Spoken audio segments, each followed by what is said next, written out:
What's up, you guys? Sean Ross Sapp, managing editor of Fightful.com, FightfulWrestling.com. It is August 13th, 2018, time for the post-Raw podcast. Just a heads up, we have the post-SmackDown podcast tomorrow night. We have the Listen Ya Boy, our flagship show, so to speak. Myself and Fightful.com founder Jimmy Van. We will be doing that show live in Toronto next week. We'll be doing it on a Thursday instead of a Wednesday, just a programming note. But this weekend, NXT TakeOver Brooklyn. Some big things happening. You've been reading the Fightful Wrestling Weekly that drops Friday, even earlier for Fightful Select subscribers. You see all kinds of little tidbits and information from my interview with Matt Riddle, perhaps the last that we will be able to do with him at Fightful because of things. We have that podcast on Saturday. I will actually not be there. Instead, Alex Pawlowski, Jeff Hawkins, and Mr. Warren Hayes, who you all will know from our retro reviews and the 205 Live NXT reviews over on FightfulSelect.com. That FightfulSelect.com Tier 1 is only $5. You get weekly podcasts, you get monthly podcasts, anywhere between 10 to 15 extra podcasts a month, and all the other great content. We are actually giving you a retro review for free this month. TNA Unbreakable 2005, already up for select subscribers, will be up free to Fightful.com viewers as well. Our spoilers for Raw got picked up by a lot of sites. If you guys don't mind, show Fightful a little love for those. It's hard to make your way in a space where most of these websites have been around for 20 years. So I want to thank you guys for letting people know where they came from. We got Monday Night Raw to talk about, you guys. And ahead of tomorrow night SmackDown, I'm going to probably post the spoilers, if I get them, in video format here on youtube.com/Fightful. So subscribe. I'm joined tonight by Alex Pawlowski. Alex, how are you? Well, I don't know. I'm waffling between whether I'm a psychopath or a lunatic or just, slightly disturbed, manic, a touch of the mania. Not sure. But after tonight, you got to be something. You can't just be regular. That's no fun. Why is that? I don't know. There's stuff. You rowdy. Somebody's already got that. Somebody's already got the lunatic thing too. That's true. Yeah, I got to figure it out by the end of the night. I'm gonna use like thesauri. I'm gonna find the exact craziness that I am. I'm gonna patent it, and then that'll be my nickname from now on. Last plugs before we get into this, guys. Holy Smokes MMA podcast Tuesday this week will be preempted next week. So this week we're going to preview UFC Lincoln. I'm going to talk about my commentary gig over the weekend. Joe will talk about his. We have pros picks. We have how the pros scored Mighty Mouse Cejudo. So check that out. FightfulMMA.com. All your news. Click that exclusives tab. Kind of flies under the radar sometimes, but there's actually some WWE news that's snuck in there sometimes. We talk to MMA fighters, UFC fighters all the time about their WWE aspirations. So make sure you all check that out. And also, I think probably Wednesday I'll do an If It Were a Work, If It Were a Shoot podcast, a monthly feature on Fightful Select where I look at WWE pay-per-views, Ring of Honor pay-per-views, New Japan pay-per-views, and I break them down as if they were shoot fights, and I'll break down UFC and Bellator shows as if they had the ability to work them, who UFC and Bellator would pick if they could work these matches. So check that out as well. Ronda Rousey starts off WWE Raw, and this will kind of lead into the topic of the day. Rousey comes out and she speaks about Jim the Anvil Neidhart. Unfortunately today, Jim the Anvil Neidhart passed away tragically at the age of 63. Natty was scheduled to face Alexa Bliss on this show. She was replaced. But Ronda Rousey obviously went through a tragedy of her own with her father committing suicide. So she has definitely been there and then some, perhaps. But Alex, your memories of Jim the Anvil Neidhart. There was a specific body type at that time in wrestling history that I loved. The dude who obviously could beat you up, but also could quite honestly, one of the OG sirloin beef sons of bitches. Absolutely. But the thing I loved about him was the beer gut was just on point. Like that, and it looked like if you punched it would break your hand. like one of those really great, solid, just big, round. Like it was him and like Scott Flash Norton, guys who were just like built like just straight up and down, and then in the front. And I always thought he was really cool looking. Nobody could rock the pink like more intimidatingly. Let's be honest. I mean, this is a personal connection to you because if your goatee were a little longer, it'd be off the tracks with Anvil. I was hoping. Yeah, I was hoping it might have been a little longer. I did not quite get it. But maybe I'll grow it out long in his memory this winter. We're talking like off the tracks with Anvil instead of off the tracks with A-Train. That's true. The case. Now I know that's not really a train reference for it to be off the track, but still. No. Yeah. And of course, I remember him from the Hart Foundation. They are the reason why pink and black were my favorite color combination growing up. Yeah. They used him to help get to establish Owen Hart. He was who? That was a miserable gimmick. Yeah. At a time where they brought in Tracy Smothers and Bill Irwin and Jim the Anvil Neidhart and Barry Windham and gave them all these, and even the other Freebird, Terry Gordy, and gave them all like weird gimmicks. But the most fond memory I have is the 1997 run that feels like it was much longer than it actually was, Alex. Because that was one of the hottest times in pro wrestling where you could go just across the border. If you're in Montana and you take a step over the border, I'm assuming Montana's a border state. You get a completely different reaction. And even though a lot of the guys in the Hart Foundation weren't Canadian, it really kickstarted this Canada versus America thing. And I think it was just classic. And I love that Jim and the Anvil Neidhart was a big part of that. Yeah, no, I remember because I wasn't watching much during his earlier runs, but that was at that time where I first saw him on TV in the mid to late 90s. And I was like, who the hell is that dude? Like that dude is the ultimate my dad could beat up your dad guy. Like if you're like, no, my dad could totally beat up your dad. Oh my God, that's your dad? Like that is what it felt like to me. Like he just felt like this dude, because I had friends in grade school who had big beer gut sons of bitches who looked like they could rip a phone book in half. And also had the big old beard. Like he felt like that, like a friend's dad who you did not want to like accidentally break their favorite beer mug or something. Like it's that kind of a thing. But the thing was, in the ring, I loved his style. Like it was just great Smash Mouth stuff, and everything that he did.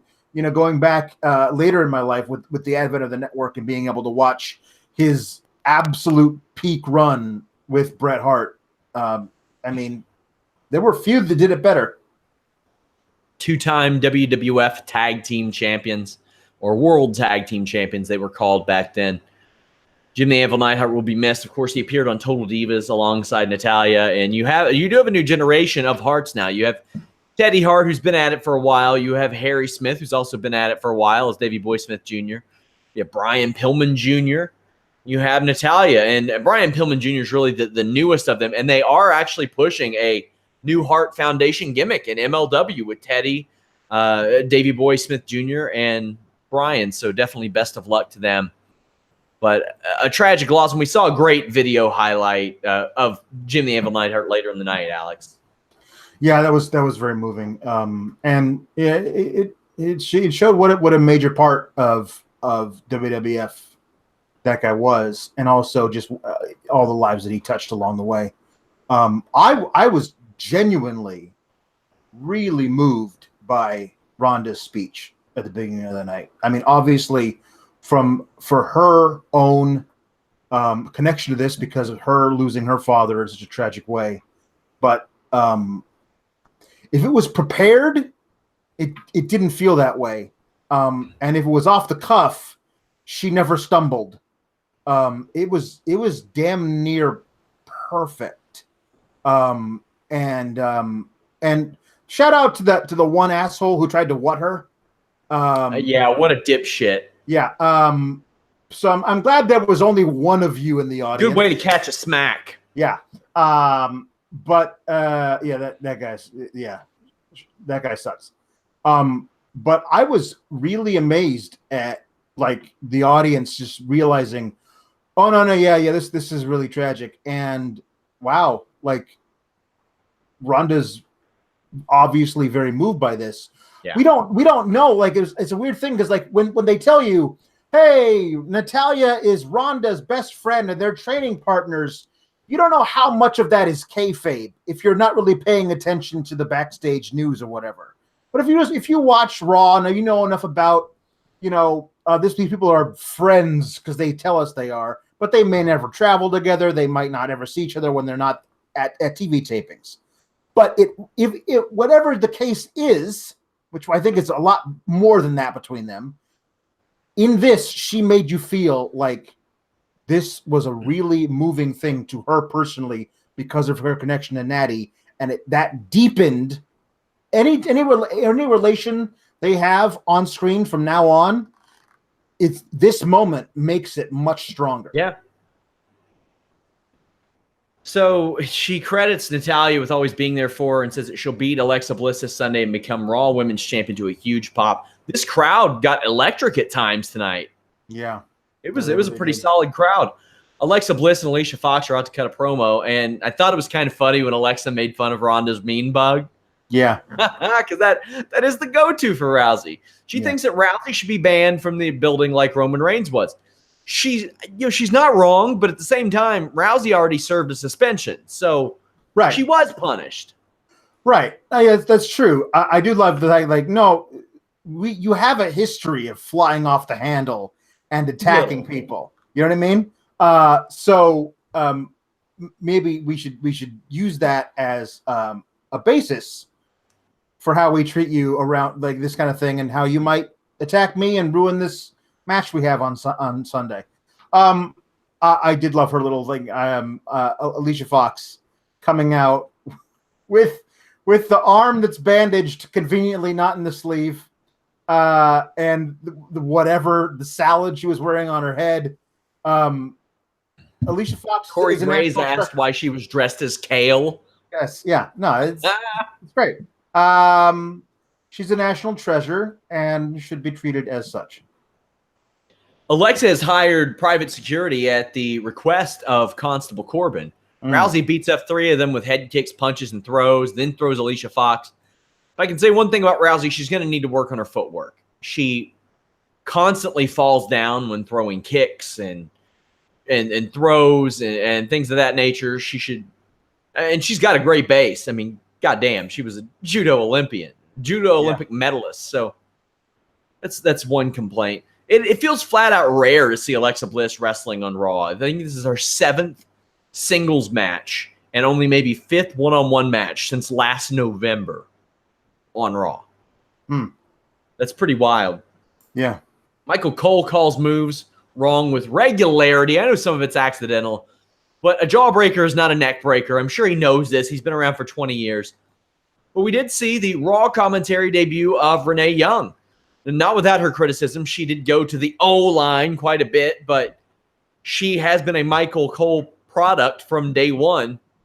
Was taught to do this, but there was nothing really offensive about it. I thought she was infinitely better she could have said all the same things as Jonathan Coachman and been infinitely better just because she's a more welcoming voice and quite frankly doesn't come across as a pompous asshole. Yeah, I liked her interplay with Corey Graves a lot more. They were antagonizing a few times, but I like when they agreed and they were like, "Oh no, I knew I liked you." Like those are good. Those are good moments. It felt real and natural, not forced, because Corey and Renee have a history. They did the pre-show forever on the pay-per-views, so they've worked together a lot more than Corey and NXT as well. But a lot more than Corey and Coachman. So it felt like, oh, hey, you guys better be chummy, even though you don't know each other. And it doesn't. It feels off. Every time they said Jonathan Coachman is on assignment, I just said, "What's the assignment?" And please tell me it's like hey, he's on the moon. All right, let me tell you, I put in a whole lot of work. I'm going to Canada next week, right? And you know how I get when I'm going on those trips. I put in a lot of work to try to ease it for the guys that are there. Yep. So I had like dozens of articles set up, found a little bit of time off this weekend ahead of my commentary gig. Went and bought Madden NFL. God damn it, if this son of a bitch, Jonathan Coachman, isn't on the game. Yeah, there's a tweet that I retweeted, and I can't remember who wrote it because I never remember who writes the tweets. But if you're out there, if you're listening, sorry I don't remember who you are who tweeted this. But it's like I'm playing Madden, and Jonathan Coachman just said it's been a back and forth first half, and I'm up 31-0. So he's obviously just as good at calling Madden as he is at calling WWE. Yeah, he's miserable in the game. Hey, it's the most realistic Madden ever. Let me tell you, he's miserable. Yeah, he's miserable. This match with Ember Moon doesn't have any heat early on. She kind of comically fires up, hits her nice spinning corner suplex. Ronda takes out Fox, but then Alexa throws Rousey into the barricade. Both of those were nice spots. Yeah. Moon lands a nice tilt-a-whirl gutbuster and the Eclipse, but Alicia Fox breaks up the pin. As Alexa is kicking out, it's really weird looking. I don't know what happened there. It's a DQ, and Alicia gets thrown around by Rousey. You know, I mention my match ratings all the time, which post in the morning. This would usually be a 5 out of 10 middle-of-the-road match. Any match where the Eclipse hits, it gets an extra quarter of a point anyway, because it always looks good. I don't know that I've seen one look bad yet. Yeah. I mean, the ending just really, I don't know. I mean, that's a tough one because Alicia wasn't there. I think she was supposed to pull Ember out instead of trying to shove her off. It didn't make a lot of sense. And having Alexa be the only one to kick out of an Eclipse on the main roster, that made sense. Like the whole thing is like she wasn't supposed to. The pin's supposed to be broken up, but I don't know if it's instinct or like the story is best told that Alexa wasn't pinned before the match on Sunday. I don't know. That it didn't do anybody any favors. I didn't like that very much. I don't know if they were planning on having Natty be involved in this match on Sunday, and now she's not there, so they got to get somebody to be in Ronda Rousey's corner, and it's going to be Ember. Ember and Natty do not serve the same purpose. They're not interchangeable. Alicia and Mickey are interchangeable. The supporting characters just went all to hell in this one. I mean, yeah, they really did. Mickey got hurt. Natalya had that tragedy. It's unfortunate. Yeah. It's unfortunate. Fit Finley produced this match. I'll have a full producer list on FightfulSelect.com early for subscribers this week. Go check it out. Adam Pearce, former NWA champion, produced the next match, which featured Constable Corbin defeating Tyler Breeze, and Tyler Breeze got some offense here. The story was that Constable Corbin set up individual tune-up matches for he and Finn Balor ahead of their SummerSlam match. So Tyler Breeze gets some nice offense, quickly gets into the barricade. Breeze flips out of a back suplex with a flip and kicks Corbin. But then back inside, Corbin catches Breeze with a deep six. Good one. This was good. I didn't think it made Tyler Breeze look that bad. It got him on TV. It got Baron Corbin a win. And it got him a win with a deep six. Yes. I like that. Now, I know they probably did this because they went to the end of days later. But I say this all the time. I say about the Blue Thunder Bomb all the time, which I won't get to until about WrestleMania next year. But moves like this got to win sometimes. So I love it. I absolutely loved almost everything about this match. It was good in the ring. It accomplished a lot of things. Yeah, the deep six is always a transitional, like there's secondary finisher. It always gets a 2.5. Yeah. But against Tyler Breeze, that should finish him. I mean, unfortunately, that's what we're doing with Tyler Breeze now. Like if this match takes place in NXT 3 years ago, there's a bit of more of a back and forth, and Tyler Breeze is considered a real threat. Now he's not. And I'm okay with these matches ending rather shortly too. You got to have those as well. Even competitive ones, you have to do that to make it unpredictable. I mean, we saw there was one later on in the night, which was just it was the old Nitro thing of there's a match going on, but we're not talking about that. We're talking about Poochie. Yeah. And we'll talk about that when that happens. there are some quick things, and this was fine because it was set up to show Baron Corbin going, "Hey, here's a guy who's similar in size to Finn Balor, and I'm going to fight him, and look how quick I can take care of this guy." But I mean, what they're allowing Tyler Breeze to be versus Finn Balor is not the same thing. You know what I mean? Like it's not nearly the same guy, and that's good. It shows that Baron Corbin is shrewd, and he knows what he's doing, and that's again like, haha, now I got the pencil. Finn Balor, here's your match. I thought that was good too. We talk about Baron Corbin getting the finish with his deep six. Yeah. I mean, there's sometimes people can't even get their start with their deep six, Alex. Yeah. I mean, here's the thing. Here's the problem. Sometimes the deep six is like a deep 2.5, and it's a floppy 2.5. Yeah. You know? It's like it's nobody wants a floppy disk. Nobody wants a floppy disk. Yeah. Yeah, exactly. Because if you're a grower and not a shower, you want that deep 6 to be like a deep 8, but it might not start out that way. And what are you going to do? Let's abandon the floppy disk. Let's get going with the deep 6 and beyond. Let's use that ejectable hardware, and our friends at BlueChew.com can get it done. BlueChew.com, you can get your first shipment free using the code FIGHTFUL. You only pay $5 shipping. That's Blue Chew, BLUE, like the color blue. You can increase your performance and get that extra confidence in bed. Brings you the first chewable with the same FDA-approved active ingredients as Viagra and Cialis. So you know they work, but they're in a chewable, which lets you get it done anytime, day or night, whenever you want. Maybe you want the 4-minute match. Maybe you want to go main event. You want to put in some time. Even if you got a full stomach, Blue Chew gets it done. Blue Chew is prescribed online and shipped straight to your door in a discreet package. No in-person doctor's visit. No waiting in the pharmacy. No more awkwardness. They're made in the USA, and since Blue Chew prepares and ships direct, they are cheaper than a pharmacy. Get that first shipment free. BlueChew.com. Use that code FIGHTFUL. Just pay $5 for shipping. And they have a fantastic contest going on over at their Twitter, at GetBlueChew. They were giving away all-in tickets. You guys got to follow them on Twitter and let them know we told you to. BlueChew.com. Code FIGHTFUL. Your lady might think it's her end of days, but it's just beginning.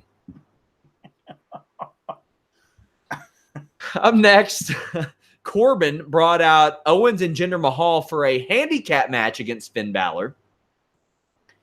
But Kurt Angle says, not so fast, buddy boy. It's going to be a tag team match, playa. Mm-hmm. And that's what we get. Finn Balor's tag team partner, and they might as well be a regular goddamn tag team at this point. Braun Strowman.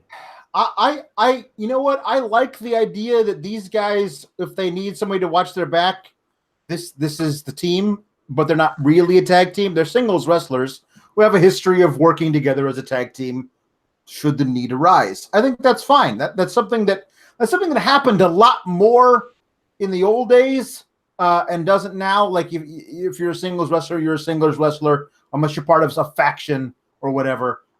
And then there are tag teams, and usually it's not the same way. So I do like these two being put together. I think it's a good little man, big man team. I do too. Jamie Noble produced this match, by the way. This was a pretty standard tag team match, but Braun Strowman is home. Yeah. And it showed, didn't it? Yeah. Yeah. The crowd was crazy for Braun Strowman. Yeah, and to me, this is another one of those matches, run-of-the-mill, pointless tag team match. This crowd jumped it up, adds a few quarters to this. And it's really Finn getting worked over. He hits a big move. He tags the Braun. Braun kills people. Power slams Mahal. That's it. That's it, really. But the crowd loved Braun Strowman in Greensboro. Yeah, they did. There were some good highlights. I love Kevin Owens' work in this thing of just being petrified. There's one fantastic spot where Braun does the choo-choo. I don't know what else to call it. Where he just does the thing with his hand and he runs around the ring and he picks up the Singh brother as he's running and uses him as a battering ram into Kevin Owens. And kudos for a change.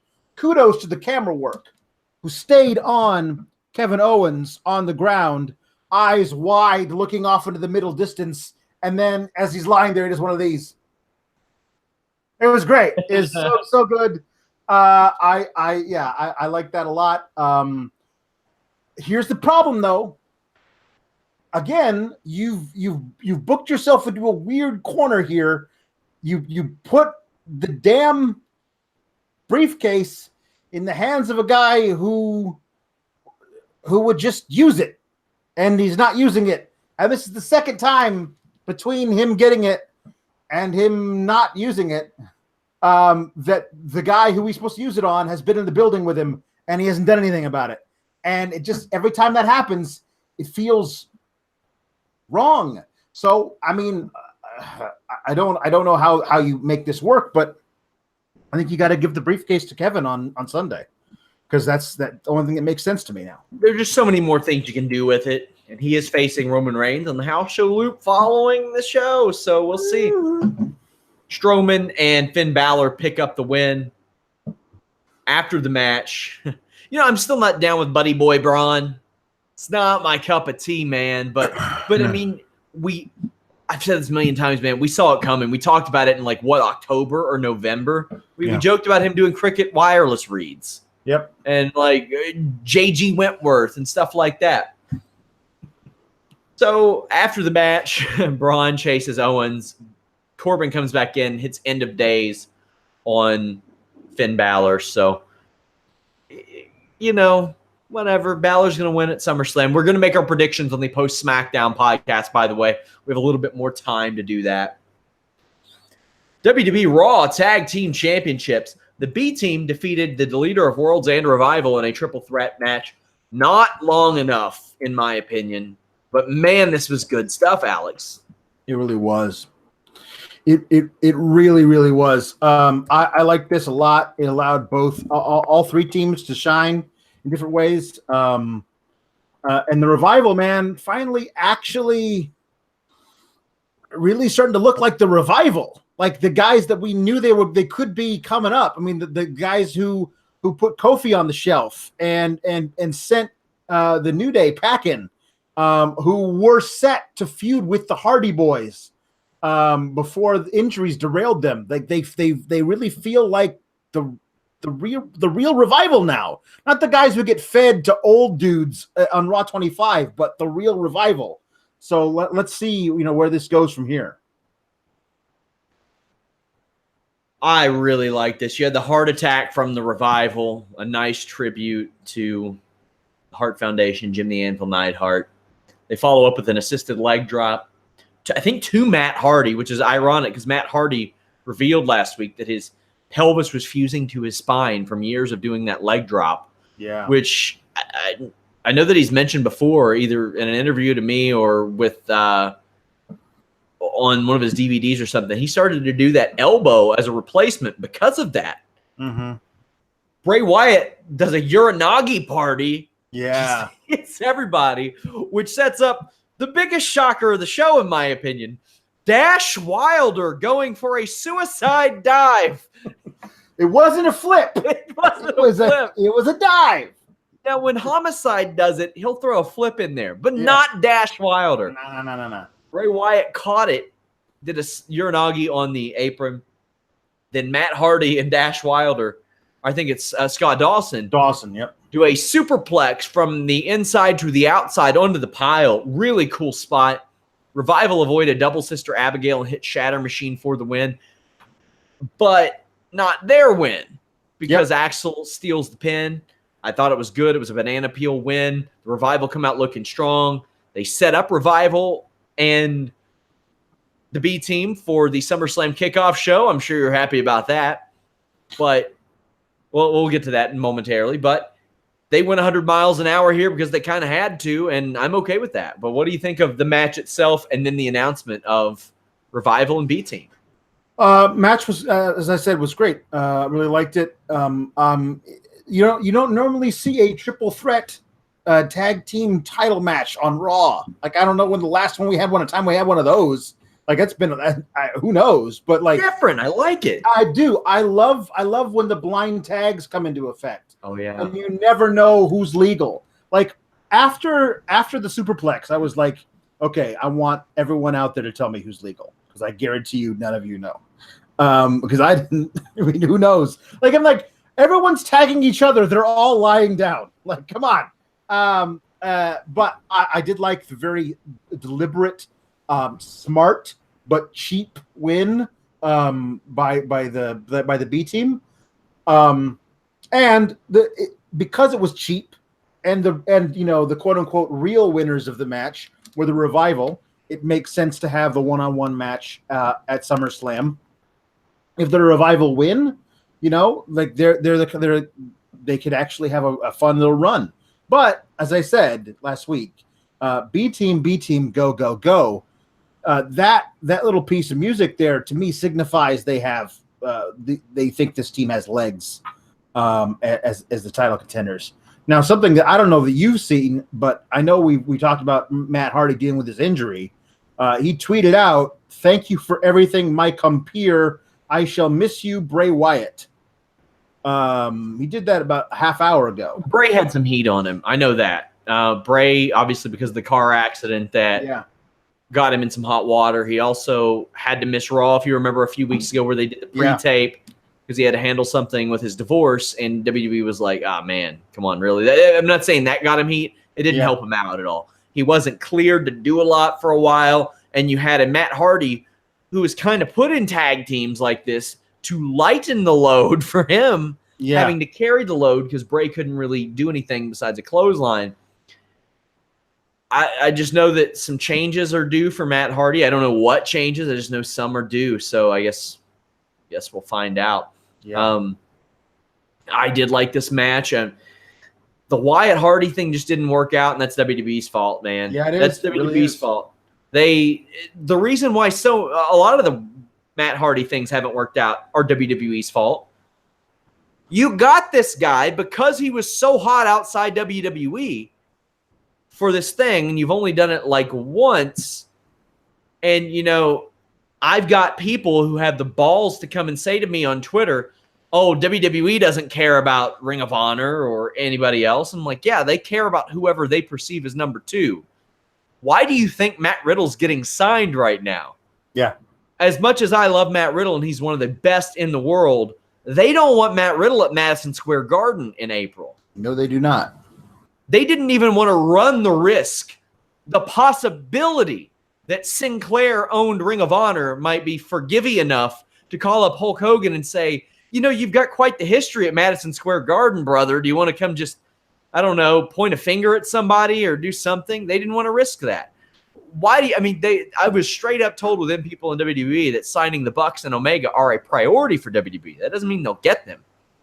But they mentioned that Elias had sold out Madison Square Garden 3 times this year, the week after Ring of Honor sold out Madison Square Garden. Yeah. So, yeah, they do very much care, and they always have cared about at least who is number 2. Number 3, all right, we'll start using some of your footage from the Global Wrestling Network on our documentaries. No worries. But if they think you're number 2, they'll start to worry. So at the time, they looked at Matt Hardy and they said, "Oh, wow, he's changing the game, doing something that people are taking notice of," and they wanted control of that, and they got it. And goddamn, I wish they'd utilize it, because it doesn't exactly – it's not exactly a ringing endorsement of some of the people they sign when that happens. You have some guys like AJ Styles who ended up doing pretty well, but it's disheartening sometimes, especially when you see Jeff Hardy in the shape he's in on SmackDown, too. There was no reason to not run with the Broken Hardys. Yeah. Man. That match was produced by Devon Dudley, by the way. The next segment I titled Dr. Pepper. Roman Reigns cuts a promo, says he wants to leave WWE better than he found it, and that means he's getting rid of Brock Lesnar. I thought the promo was good, Alex. It was the type of promo I like out of Roman. He says, I want to kick his ass. Bottom line, Paul Heyman comes out, offers his hand in, I don't know, endorsement of Roman Reigns, says that he'll expose Lesnar's biggest secrets, and boy, did this get a good reaction. Yeah, no, this was all very well done and ultimately pointless. And that's a lot of what WWE does with their storytelling, and that's why I kind of found this kind of maddening. The intrigue that you have with this setup of Paul Heyman's amazing promo last week, leading into the part that they cut last week for some reason, but showed it to us over the week online and then tonight on the show, of him like this Roman Reigns doesn't stand a chance unless, and then stopping himself. All that creates an intrigue that's there, that could be still there going into the match on Sunday, where you don't know what Paul Heyman's allegiances are. All that could have added a lot to the match on Sunday, but instead you decided to play that hand tonight. And now we know that it was all a giant ruse, and now it's going to be the exact same match again, with Paul Heyman in Brock's corner, and from what we can tell, no chance of him turning on Brock to be with Roman, where there was a chance before. Now, if you had ended it with him handing over that contract, saying there's a little agreement I had drawn up, look it over, don't even say anything until Sunday. And if that had been the end, then we would go in there like, maybe, I mean, if you're Roman, you got to think, maybe this is a good idea. It adds a lot more intrigue to the match. And yes, it does. And instead, they decided, we got to get it now. Let's do the pepper spray thing, because that's a really cool visual, and it'll look great in the pre-match video package. Yep. So we got to have that, and we got to have Brock Lesnar come down and throw down a beatdown, and we got to set up a spear countered into a guillotine choke, so we can do that on Sunday. All these things where a lot would have been better, in my opinion, if they had just left it as a surprise. Well, I'll set the stage here. Roman Reigns declines the invite, says that he was taught to swim with sharks, and says that the ones that are drowning are the most dangerous. Do sharks drown? They do not. Goddamn, man.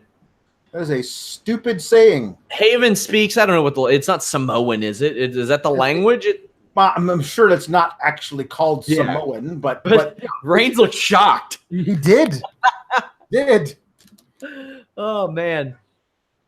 Heyman then pepper sprays Roman Reigns, and God, did that thing have a stream on it. Oh, yeah. Woo! Yeah. Looking like he had taken his blue chew aplenty ahead of that one. Brock Lesnar's music hits. Reigns is blinded. Blinded. You can't fight back.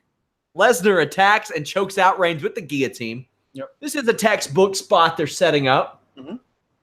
Where in MMA or just any grappling in general, you set up a double leg takedown or a spear. You leave your head on the outside. That leaves you susceptible to a guillotine choke.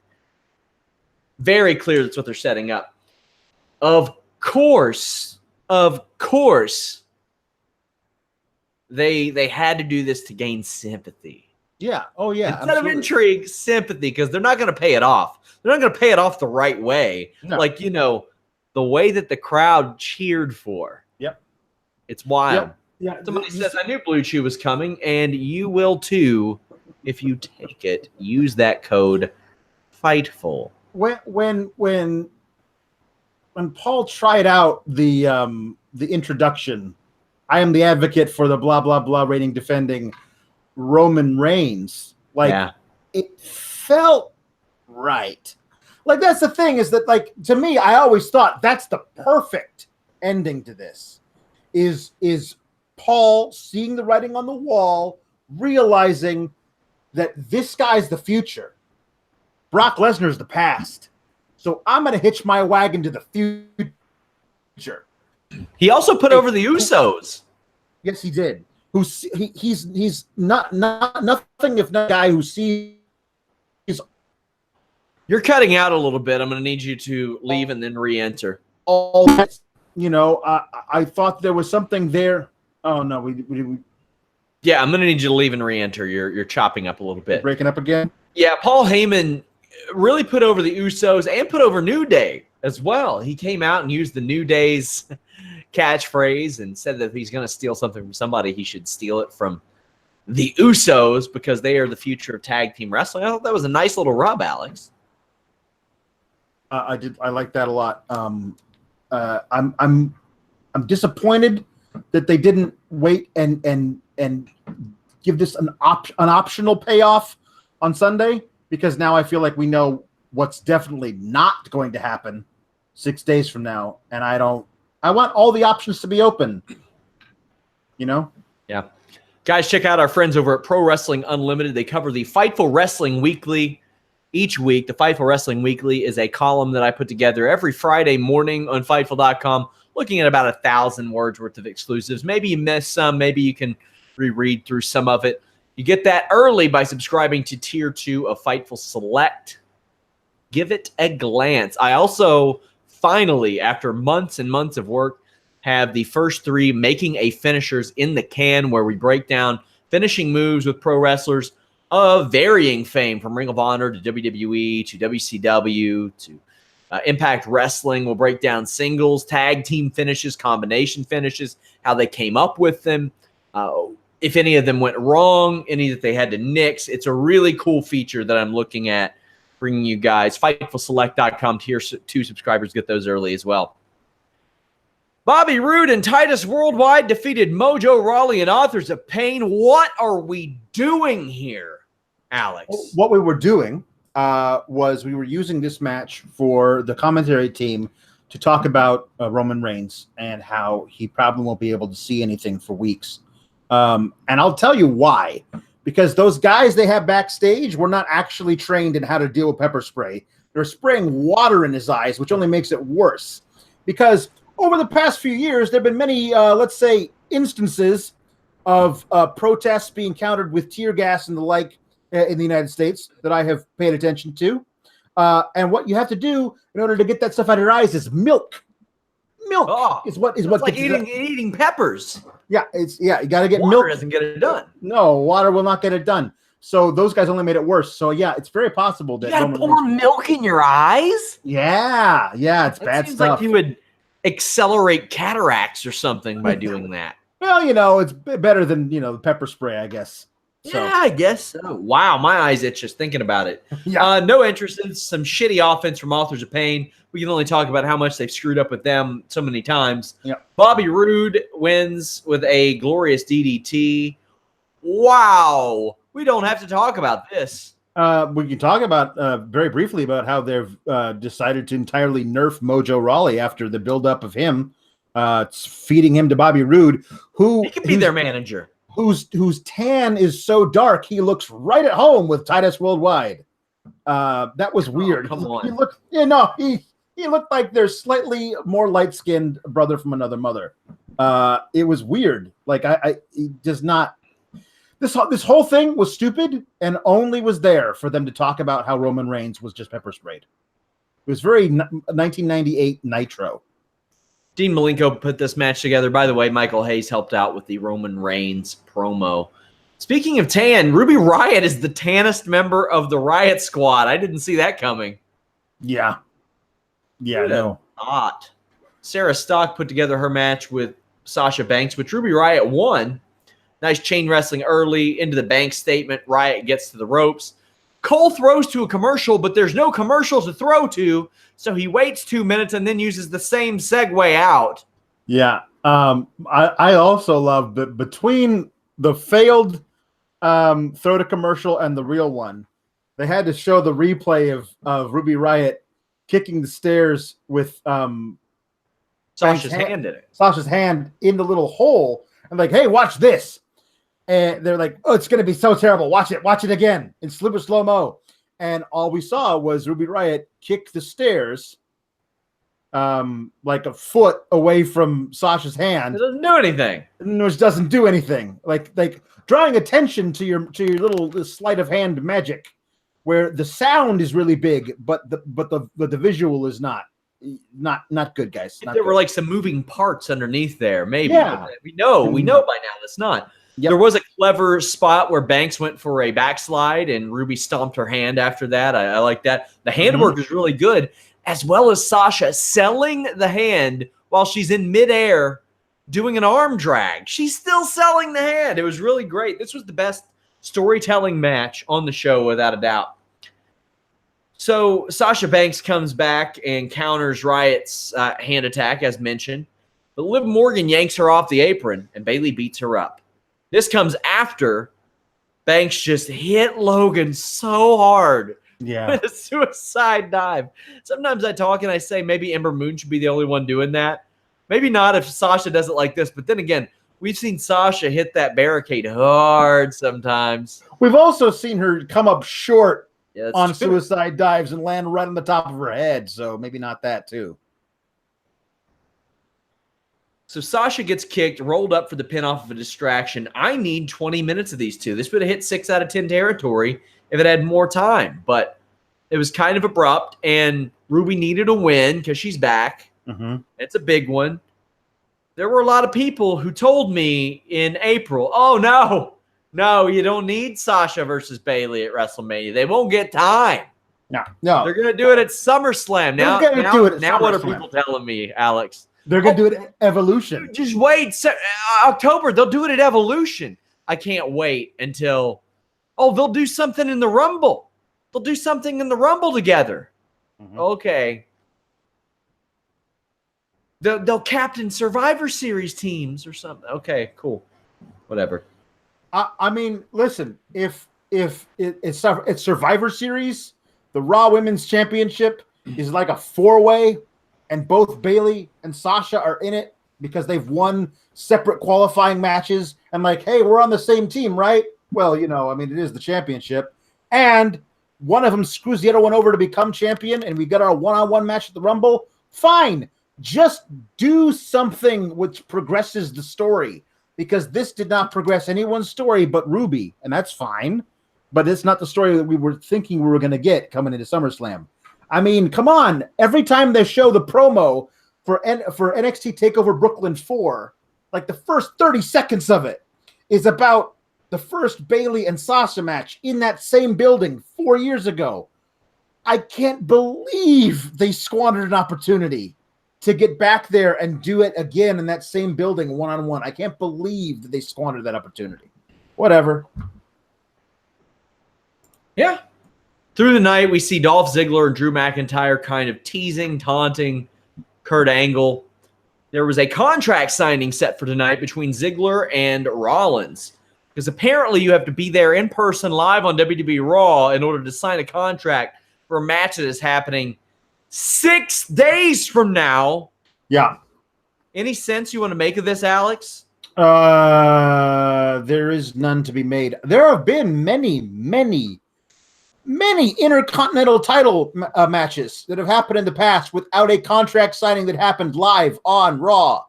I would love for somebody to, for their contractually obligated rematch, refuse to sign, and then Kurt Angle says, okay, piss off, mate. I'm giving it to somebody else, a fan favorite, and then they have wasted their rematch opportunity. Here's what I love is that if they refuse to sign, if the guy was like, I beat you, you were the champ, I was the challenger, I beat you, now I have the belt. All right, well, it's a contractually obligated rematch. The challenger who you just beat, he signed. It's like, new champion, will you sign? No, I won't. Well, that's it, I guess. The champion won't agree to the rematch with you, so I guess it's not going to happen. Oh, or he did agree to it, but he signed it at 3 p.m. on a Thursday, so that's not official unless it happens on Raw. This was the dumbest thing of all dumb things. It was very dumb. Backstage, Ziggler isn't happy about a clause where Rollins can have someone at ringside with him in his corner, and Angle says, well, if you don't want McIntyre there. We can take it right out.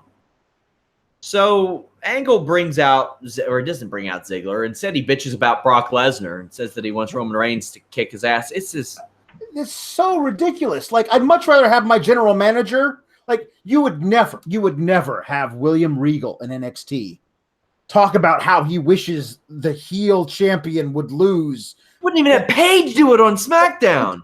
So ridiculously biased, and they think like, oh well, we love Kurt Angle, so whatever he says goes. His character is that he's inept, Alex. It's mind-numbing. It's childish that they think this is going to help us want to root for Roman Reigns. We're already rooting for him because it's the lesser of two evils at this point. Yeah. Stop treating us like we're kids. Maybe that is. Maybe you are treating the kids like they're kids. Maybe it's for the kids. But if it's not, it's just not working out. So Angle calls out Rollins to no avail. So again, his character is that he is an inept fool who doesn't even know that his guy is there. Drew McIntyre cuts a promo and says that they respect Rollins because he works hard every week, and that motivated them. Ziggler says Rollins isn't here, and it's time to call it. Ziggler ends up saying "UC" like 5 times in this promo, over and over again. A lot of each and every one of you, all of you people. I was waiting for hey AJ up here. I'm up here, AJ. The substance of his promo has merit. Like, eventually they're going to get tired of rooting for you and turn on you. They did it to me.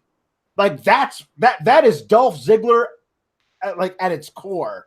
Because people really wanted Dolph Ziggler to win. That is Dolph Ziggler in totality, because that's all he's fucking talked about since then. But I'm saying like his actual character arc, like, everyone loved rooting for Dolph Ziggler until I was retired of rooting for Dolph Ziggler. And then we're like, okay, go away, Dolph Ziggler.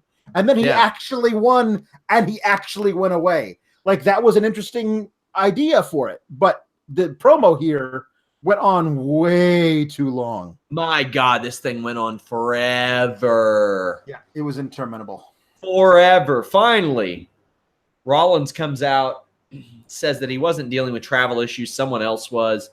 Dean Ambrose is back with a beard, thicker beard, and a buzzed head. When James Lynch of Fightful.com gained word that Dean Ambrose had a newer look, he said, "Great. Will people stop leaving fucking comments saying that I look like him?" And I said, "Sorry, his haircut is closer to yours now." Yeah.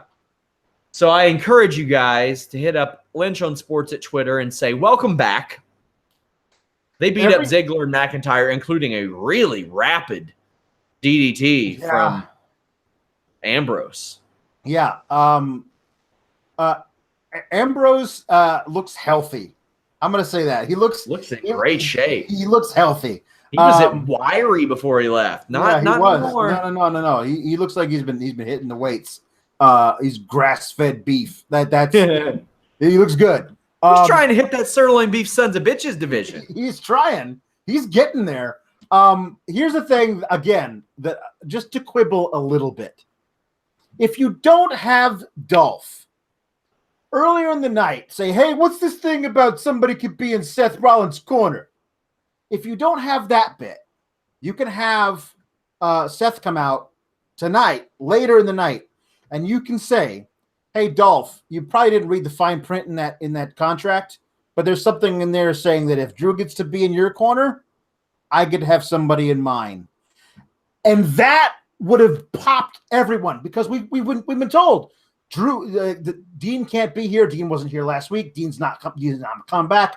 Like, if you leave it until that moment where we haven't been telegraphed that Dean's coming back all night, then this moment at the end isn't an obvious telegraph from the very beginning, and at least we have this giant organic pop. I mean, there was a huge pop anyway, but everyone in the building knew for at least 45 minutes that Dean was coming out. And I'd rather have it be that for 15 seconds before it comes out, because that the electricity of that's real. And that's my little quibble there. But listen, I'm happy to have Dean back. But here's the deal: I don't want to see Seth versus Dolph on Sunday. I don't either. I want to see a tag match on Sunday. So what you've done is you've taken this Intercontinental title match and made it go, I really don't care. I actually kind of want to see Dean mix it up with Drew. Can we have that as a secondary match? Because I've already seen Dolph versus Seth a bunch of times. You didn't even give me a stipulation. This damn match should have been a ladder match. Way too many times. I know that Jamie Noble helped out with this promo as well. I'll have a producer list on Fightful.com at the end of the week. It'll be up early for Fightful Select subscribers. Speaking of Fightful Select subscribers, you're getting a SummerSlam 92 retro review podcast this month as well. Good times. That members-only show will air probably later in the month. Have a couple of new dark match commentaries, match from Jimmy Band's match archives, just a lot of cool stuff. Q&A shows every other week on FightfulSelect.com. I love doing those. We get some really nice aspects. Everything, like even if people ask me about sports and TV, a little bit of everything. But I think eventually, Alex, we're probably just going to have to pick up a sports podcast at this point. We get such positive reviews over us saying completely uninformed things Yeah, I know. about NBA basketball. Yeah. My God. So that was WWE Monday Night Raw. Of course, today the news was consumed by the loss of Jim the Anvil Neidhart, and that does stick with us. It's unfortunate. It's tragic, and I feel really bad, especially for Natalya, who's in this spot right now, had to leave, couldn't make the show. But, Renee Young was a nice story on this show. Although, she's got some of the tics that are from any Michael Cole taught person. And Vic Joseph has picked those up now as well. Yeah. What did you think of her performance? I think she had enough variance in her O's that they didn't bother me as much, because Tom Phillips does it the same way every time. Oh God, yeah. The same way. It's the same cadence, the same exact, the same length, the same pitch. Did you see the theme that somebody put together? God, I wish I remember who it was. Who put together the Cassius Ono theme? Yes. With the Tom Phillips stuff. That was fantastic. But there was a couple of things tonight where she hit an O, but it was like an oh, which, you know what? If that's your organic reaction to that clothesline, I'm all for it. But it never feels organic when it's just Tom Phillips going, oh. It's like he's hitting the soundboard. Yeah, and I mean, my God, man. I didn't finish broadcasting school, but I went to broadcasting school, and that's one of the first things they teach you to not do. Yeah. Look, there are little things, and you'll notice on Raw, say I'm calling a fight, and somebody has another guy in guard. You don't want to say, let's see what he does here. You're not supposed to say here or there or stuff like that, little things like that. You're not supposed to accentuate the sound of impact with ooh. Sometimes you just can't help it. Sometimes you get off of your feet and you just audibly bark. Mm-hmm. You never know. I'll talk a little bit more about my experience at Premier MMA Championship on the Holy Smokes MMA podcast. I have a unique story to tell about how I ended up calling live on Fight TV a best 2 out of 3 rock, paper, scissors match in the middle of an MMA fight. This happened. You can watch it on Fight TV right now. My God, I got paid for that job. Did. Alex, let the people know where they can find you on social media. You can find me at Pawlowski the 4th on Twitter, including the numeral 4. And I've decided through my research on thesaurus.com that if Dean Ambrose gets to be the lunatic fringe, then I've dubbed myself the crackpot flounce, because those things are synonyms for lunatic fringe. Do you have a local rock station in Milwaukee that you listen to? God, I don't honestly don't listen to the radio ever. Does it? Oh, I was gonna say, if it has a nickname, that's what his nickname is based on. There's a station in Cincinnati called WBN, and they call themselves the Lunatic Fringe. Yeah, it's a great old song from like 1981 or something. I didn't even remember. It's a good song. But yeah, I'm the crackpot flounce, right there. My God, guys, follow me at Sean Ross Sapp. Follow him at Pawlowski the Fourth. But most importantly, visit Fightful.com. I can't tell you how much word of mouth helps Fightful.com. If you comment on one of our stories, somebody sees that you've commented on it, they might be more inclined to engage. So I encourage you to just drop your thoughts on the comment section of one of our stories, or quote tweet one of our stories, or retweet one of our stories, or even just let people know you like Fightful.com. That stuff is crucial to our growth. That way you see something besides the same old sites that have been around for decades. Go to BlueChew.com. Use the code FIGHTFUL. We're out.